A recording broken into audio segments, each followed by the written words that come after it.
one of the things that I learned through my football journey, but also as a coach, having been through a bunch of seasons, is it's not just the end destination that matters. That does matter, and everybody's pushing towards that goal, but the journey is the greatest part of it. And just try to convey that I was so proud of what they had done in the past 12 months with our staff, what they had built. It's a legacy that's going to last forever. That's why you guys are doing this interview right now. It's a really special group of guys that restaked a claim on the future of UCF football.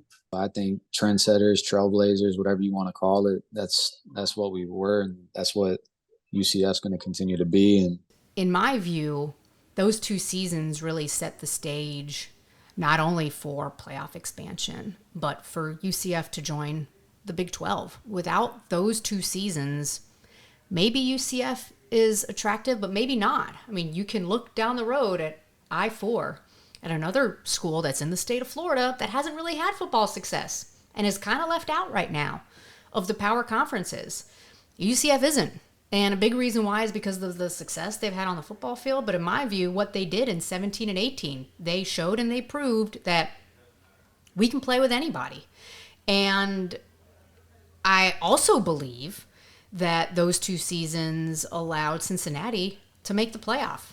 Without UCF leading the way, I don't think Cincinnati's ranked as high as they were in the playoff this season that they made it. The fact that it was so difficult and it took so many things to align for Cincinnati after everything that had happened with UCF to get an invite to the 14 playoff, I think all of that fed into this whole conversation we've had about access and what it means to start the college football season with a chance to be part of the marquee event, the postseason that everyone wants to be part of. And so UCF really brought all of that to the forefront. I think what my mind goes to as someone who covers college football playoff piece and like that off-field issue and the expansion issue was how much they pushed that conversation forward and helped us get to the 12-team college football playoff.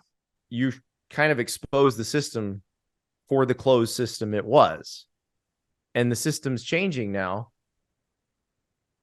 There's at least a small part of that due to what UCF did. I feel like UCF has done a lot to help change college football, to help change the perception of UCF, but also to prove to people that forget about a label. A label doesn't matter.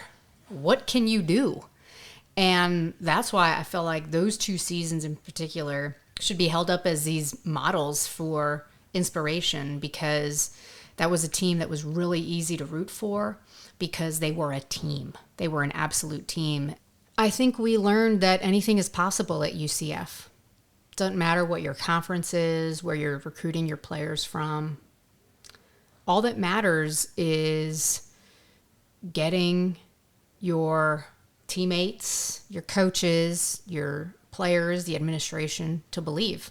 That's what UCF is all about. Like, believing in yourself, believing in your people, believing in your team, believing in the guys around you, and knowing that the whole nation of UCF love you. It's like, how can you lose? Like, really, how can you lose with that? You could use this or not use this. I hope UCF keeps climbing. I think there'll be some challenges ahead going into a new league. But if there's one university that's positioned to overcome those challenges and become a great elite program, it's UCF.